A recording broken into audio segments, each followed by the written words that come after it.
that it's just not sustainable. And I think the minute you start cutting out food groups, restricting yourself to a point where it's, like you said, not achievable, it's not going to be sustainable. So if you eat well the majority of the day, or, you prioritise your movement, then I think one bar or one square of chocolate isn't going to make you overweight overnight. It's all about balance, because the minute you start restricting things, I think that's when it becomes not sustainable and not achievable.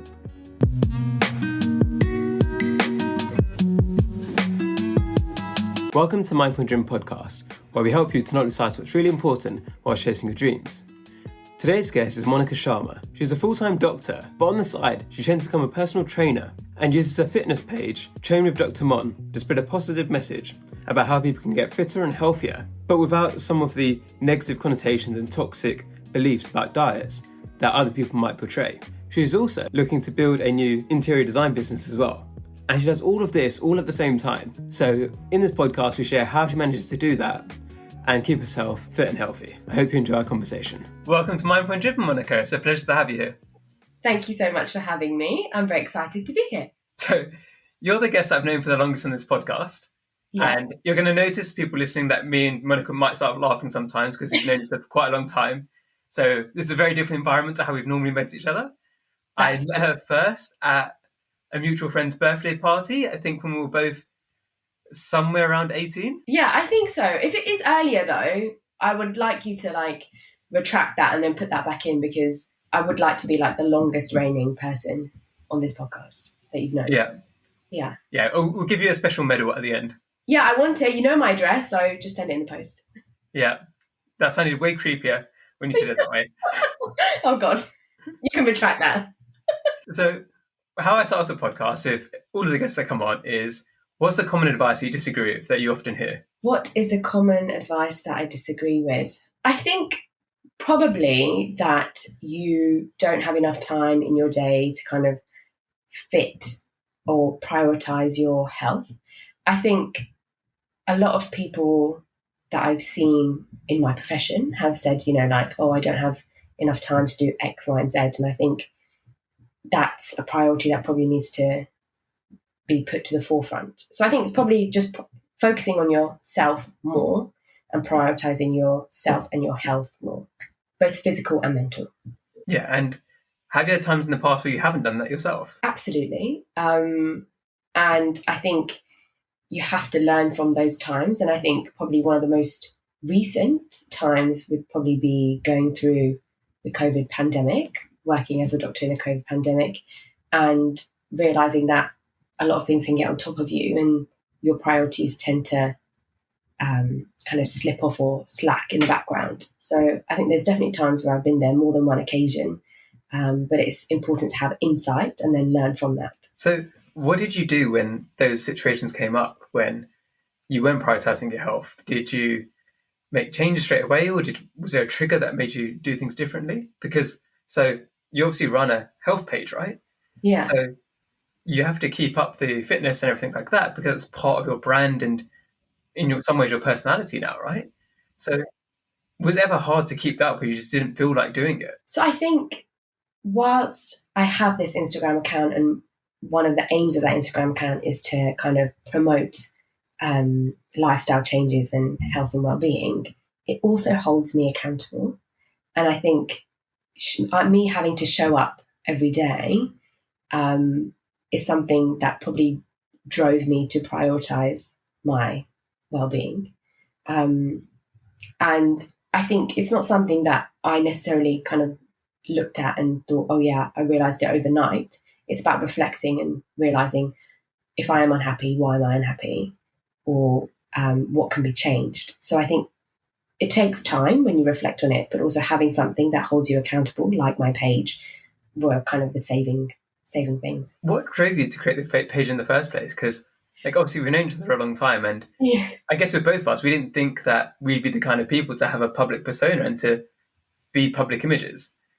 Yeah. So you went from being quite private to then creating this page and then trying to put your message out there. What was the reasoning behind that? So I think I got into kind of fitness quite late.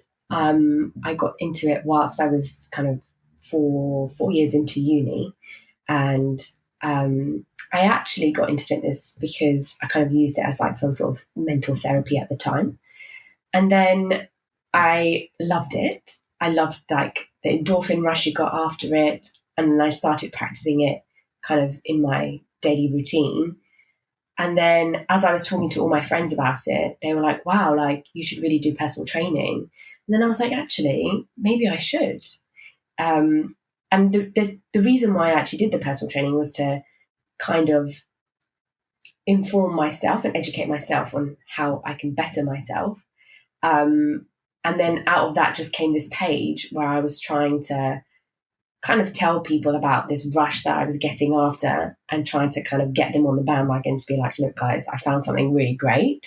And I think we should all be doing it. And was the initial steps of creating the page itself and putting yourself out there, was that scary, or was that something which you just felt quite comfortable with? I was petrified. And actually, to this day, like when I post, I still get really nervous and I get really kind of scared about the reaction. But I think over time, you realize that although it's like you're putting yourself out there, the people who follow you for a reason. And I think we were talking about it before, how having that kind of little bit of nervousness, to me, I find is very useful because it shows that I still care. But then also on the flip side, I do have this kind of like imposter syndrome where I'm like, wow, like why are X amount of people even bothered about what I'm doing on a day-to-day basis? So yeah, I still get nervous to this day, but I think definitely posting the first like couple of posts, I was like, oh my God, what am I doing? And do you feel that nervousness and the stress you have with that is worth it because of the satisfaction you get from it? Or is that kind of an ongoing struggle? I think there's good days and there's bad days. I think that with social media, and I'm sure you know as well, that it's very easy to kind of get sucked into this kind of instant gratification and measuring success as the amount of views or likes or followers that you have. And I think it's taken me a long time to realize that that is not how I am defining my success. So I'm actually defining my success now on Instagram by if one person messages me and says, oh my God, you know, I tried this that you recommended and it was great, or, oh, I went for a run this morning because I saw that you worked out, you know, that's what I define it by, rather than kind of the amount of likes, follows, or whatever else is out there. And then with the personal training side itself, how has that been in terms of trying to balance that on top of being a full-time doctor and all the other stuff you do? So at the moment, I don't have any like personal training clients or whatever. But what I have found is that you might gain one from this listening to today. Yeah, maybe. But I think it's definitely helped me in my own kind of fitness journey, in the sense that I've been able to better my form. I've been able to see like my progress, and also kind of offer, you know, short, fun exercise videos online. You know, even if I'm not able to like a one-to-one, at least that's some sort of platform that I can use to be like, actually, it can be quite fun and some challenges that people can try. So you're making a shift at the moment now, right? Where you're going into general practice, and the equivalent for American listeners, do you know what that is? I think it's family medicine. Okay, yeah. So what that means is you're going to have better hours and more control of your time.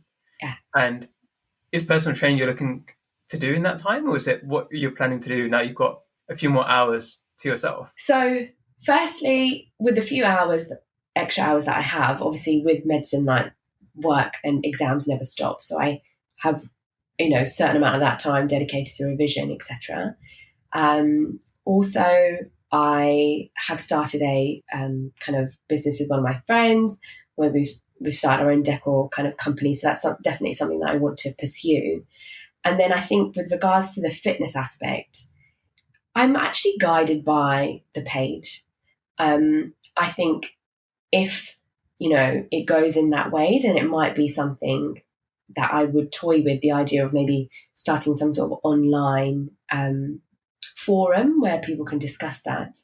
But I think at the moment also what I've realised is that a lot of people have personal training qualifications.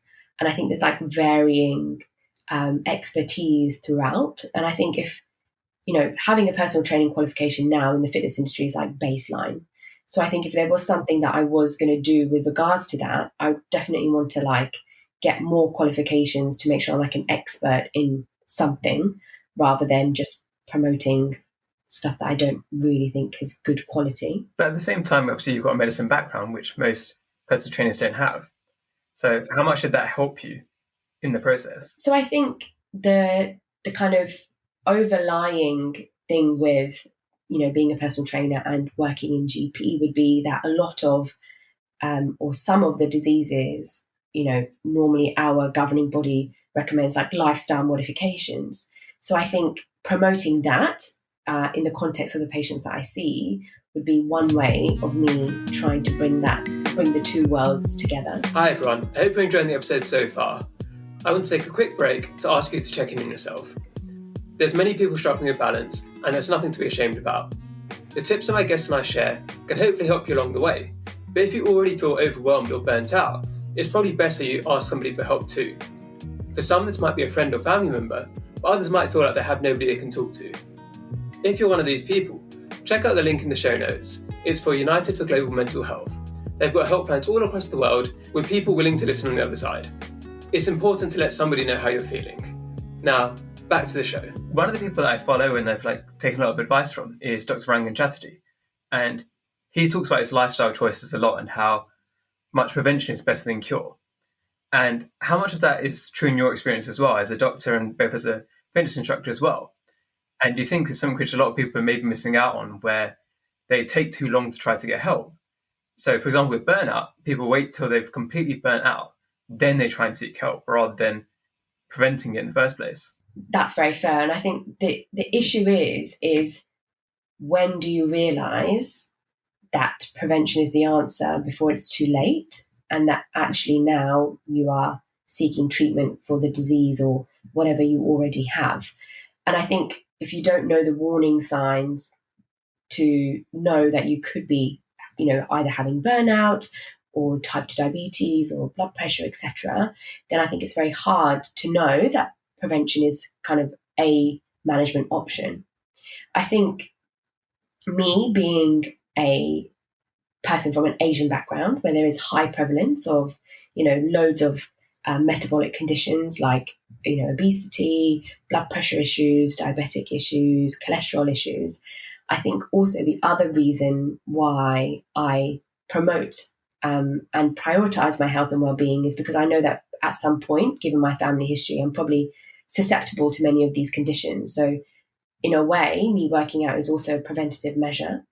But I see a lot of patients, in my daily practice that unfortunately have gotten to the point now where they're needing kind of medical management and then have complications of these diseases like cardiovascular disease, strokes, etc. So, I follow Dr. Chatterjee myself and the pillars of health, etc. And I think prevention is definitely the best, but it's about raising awareness of that and knowing when the time is to prevent it before we actually get the issue itself. Yeah, and one kind of model I think about in my head sometimes is where you can imagine somebody's falling down a slope. So if you're watching this on YouTube, you can see what I'm doing with my hands. If you're listening, you're going to have to imagine. So people are going down a slope, and sometimes people will say that you have to get to the rock bottom, and then you can climb your way out. But I didn't see any reason why when you're sliding down, you can start to see you're sliding down and to try and get up at any other point. So it's not that you have to wait for a specific point, I think, to change your life. You can do it today. Like, you could be listening to this podcast right now. Tomorrow you could decide, I'm going to eat less sugar or I'm going to work out a bit more. You don't need to wait for an event. And I think sometimes people wait for an event, for example, New Year's resolutions. And then if it doesn't work out in January, it's like, oh, okay, I'll wait for the following year. But every single day is an opportunity where you can make a change that will make an impact on your life. I couldn't agree more. And I think one of the kind of mottos that I live by is like, the time to start is now. It's not tomorrow. It wasn't yesterday because that's gone. It's not next week. And it's not like Monday or the start of the next month. It's now. If you're thinking about it, just do it. Because, people often say like, oh, new week, new me, or new year, new me. But actually, the way that you're actually going to stick to the change that you make is by creating a habit. And if you don't start making the habit now, you're just waiting to create that habit and you're just delaying your progression further and further. So yeah, if anyone is listening, if you're thinking about something, just start it now. I think the big thing as well, you can start at a smaller scale, right? You don't have to make it a big, huge change at one time.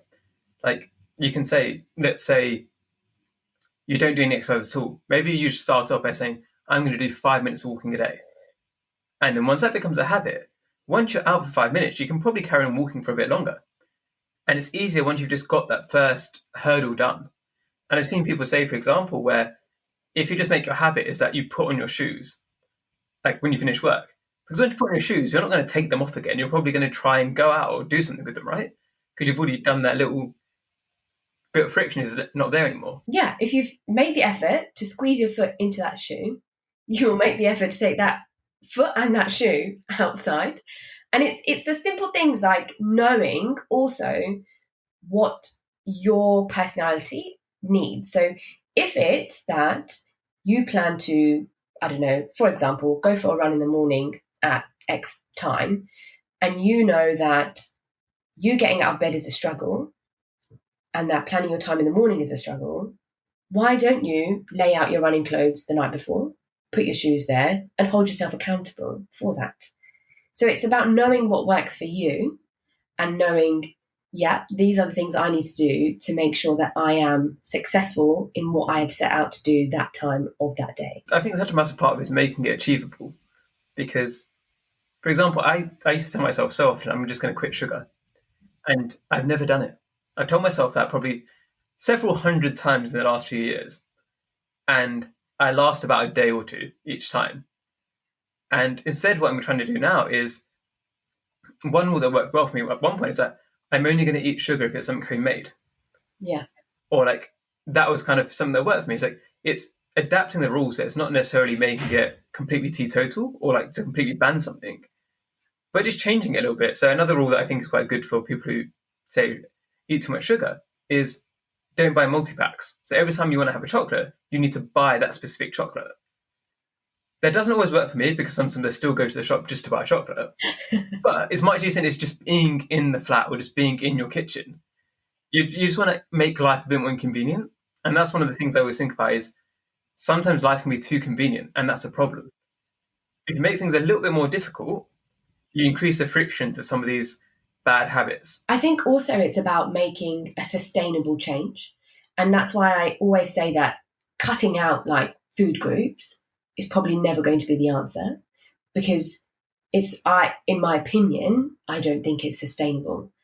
You know, I have been on a weird kind of fitness health journey for a very long time. And believe me, I have tried some weird stuff. Like I have tried. You've got to expand now on that. Not like weird stuff, but you know, things like I am going to have a cheat day. And I look back now and I think to myself, wow, like how sad were you those 6 days of the week where I deprived myself of like chocolate, I deprived myself of crisps, I deprived myself of like everything. And I was thinking to myself, yeah, I thought I had to eat clean for 6 days. And on the 7th day, I would go crazy. One thing I tried. The second thing I tried, intermittent fasting. Oh my God, did not work for me. I was like, I can't eat from this time to this time, and I can only start eating at this time. I used to wait until 1 o'clock. When it was 12:59, I didn't eat. When it's 12:58, I didn't eat. I had to wait until 1. And I could hear my stomach grumbling. And I just realized over time when I look back that it's just not sustainable. And I think the minute you start cutting out food groups, restricting yourself to a point where it's, like you said, not achievable, it's not going to be sustainable. And so you're right. Like if you know your personality, you know that if it's there, you're going to eat it. Yeah, you can make it a little bit harder for you to get access to. But I wouldn't say that, you know, if you eat well the majority of the day, or, you know, you prioritize your movement, then I think 1 bar or 1 square of chocolate isn't going to make you overweight overnight.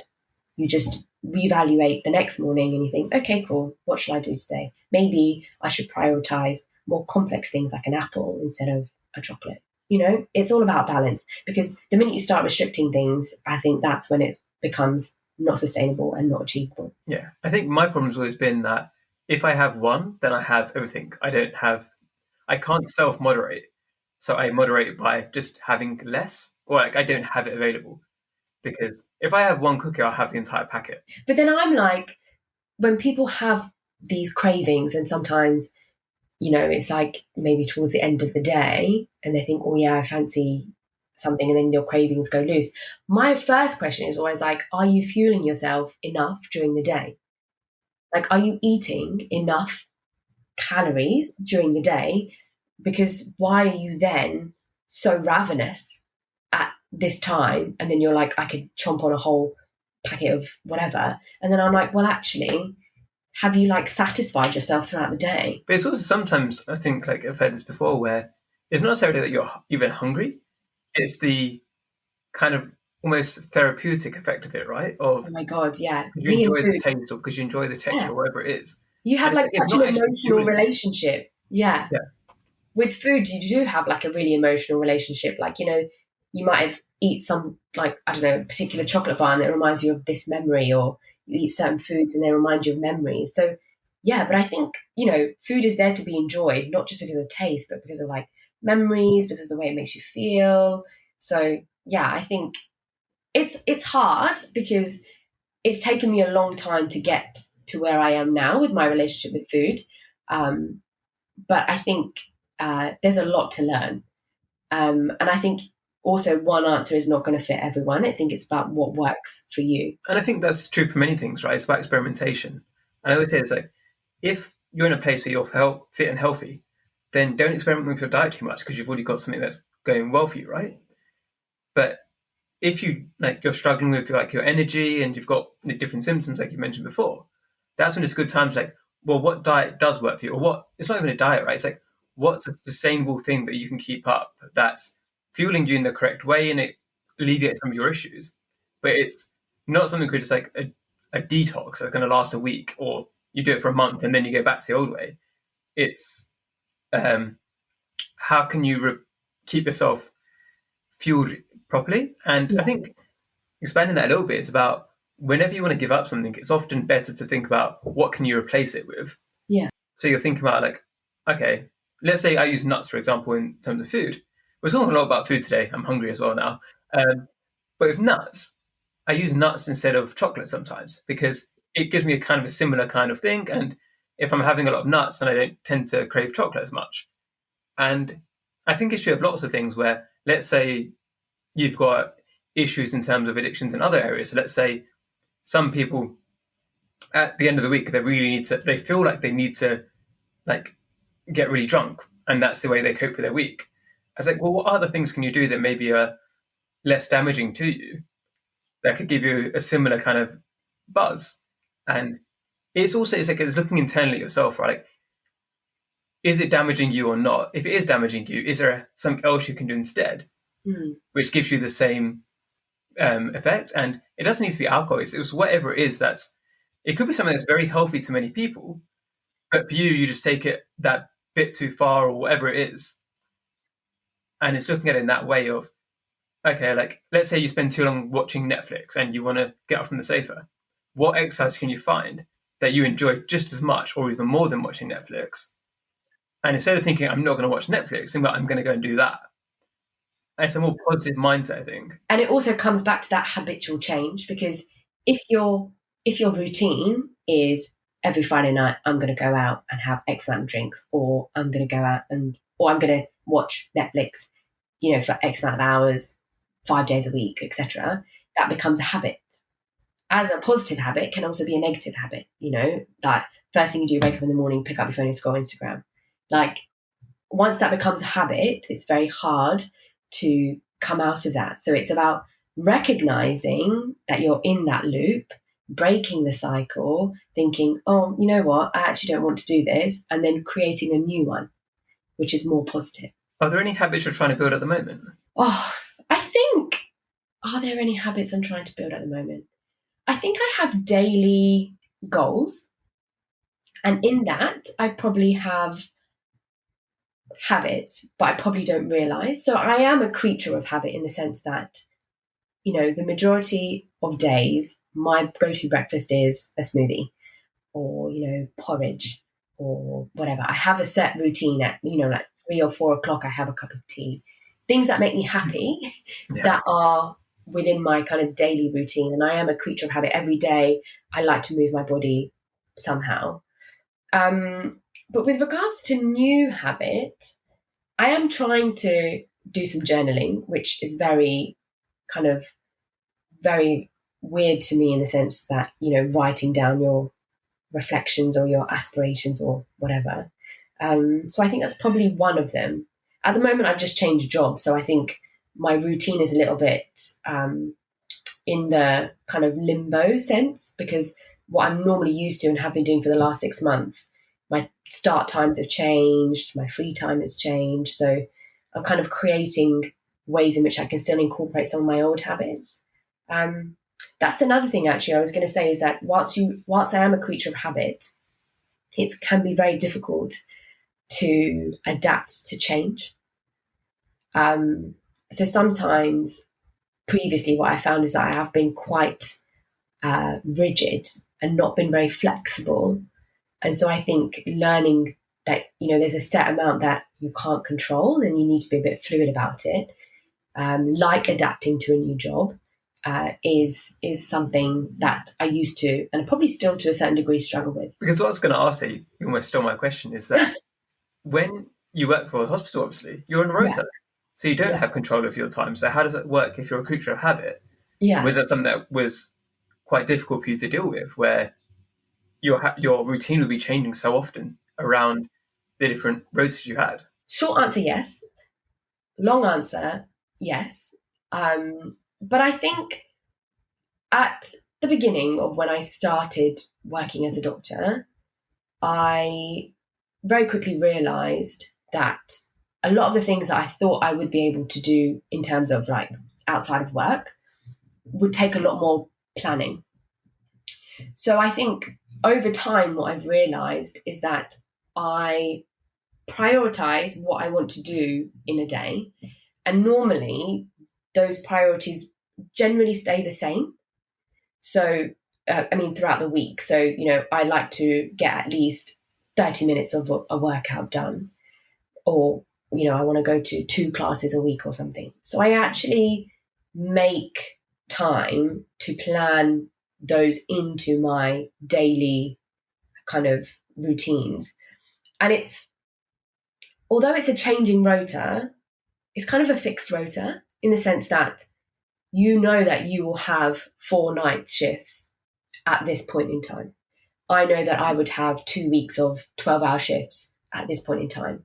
So long as you forward plan, I think that kind of creature of habit inside of me was like still semi-satisfied because I was able to plan that in. So I think so long as you prioritize what you want to do and you forward plan, then that whatever is in your control will still remain in your control, and then whatever is not is, that's done. And the other thing is that I know that with work, your finish time is not necessarily your finish time because you stay late because someone gets unwell or something happens, etc. So then I realized, what can I control? My morning time, because I can get up earlier and do X, Y, and Z.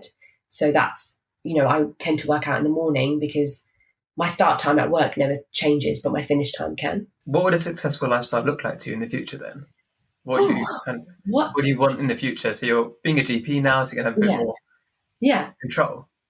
What would that look like to you? I think mentally happy and healthy, physically happy and healthy, being content in things that I am doing outside of work. So with regards to Instagram, decor business, etc. What else would I say? And I think just ensuring that I have goals and ambitions that I strive to achieve, and pushing myself out of my comfort zone in order to do that. So with the like fitness Instagram and the decoration business, are you worried at all that they're going to kind of clash where it's going to be hard to grow both of them at the same time on top of your job? And do you feel like you're going to sacrifice one for the other eventually, or you think how it's going to go? I think that thought has definitely crossed my mind. And I think people who run multiple Instagram accounts, kudos to you, because it is really hard. But it's about knowing my limitations. Also, the kind of health page that I have, I feel like is just an extension of me, in the sense that when I post on there, I never really post things that I don't feel are natural or that I believe in. So I feel like when I do that, it's kind of, I don't really think about it that much. Whereas the other one, obviously, a lot more thought goes into it because it's something that I haven't been doing for, X amount of years that I have been doing like this Instagram page. So there are times where I do think that. And I think if it does get overwhelming, I've got a good support group around me. And I'm lucky to be doing the decor business with one of my best friends. So it's good in that way. But I'm just excited, actually, just to see where they both go. If you had to give people that are listening today one piece of advice that'd make a positive difference to their lives, what do you think it would be? I would go back to saying the time to start is now. That would be my one piece of advice. So if there's anything that you're thinking of doing, I would just do it now. Not like right this second, but relatively soon. Yeah. Listen to the end of the podcast, then go and do it. Yeah. So speaking of that, so it's been a pleasure to talk to you again, Monika. Where can people hear more about you and what you're up to? So I'm mostly on my Instagram page. So my handle is Train with Doctor Mon. But yeah, it's been lovely to talk to you. Thank you so much. I've had a great time. And the final thing is, what's one small thing that's brought you joy recently? Don't laugh, but it's an almond croissant. I have a thing. Okay, yeah, I have to explain it. So basically, I have a thing for almond croissants, where I've tried to find the perfect one. And if any of your listeners out there have any recommendations, then please feel free to hit me up. But I've basically tried each week to find an almond croissant and taste it from a different place. So at the moment, I've tried kind of independent cafes, franchises, and the one is at top of my list at the moment is like a solid 9 out of 10, but I'm waiting for that 10 out of 10.